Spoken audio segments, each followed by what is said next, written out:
মহাপ্রভু হরিনামের সঙ্গে আরো একটি আমাদের উপদেশ দিয়েছেন, হাতে তালি দিয়ে কীর্তন করার জন্য। একটু দেয়া যাবে?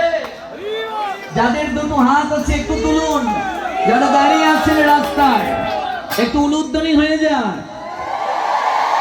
একটু তালি করে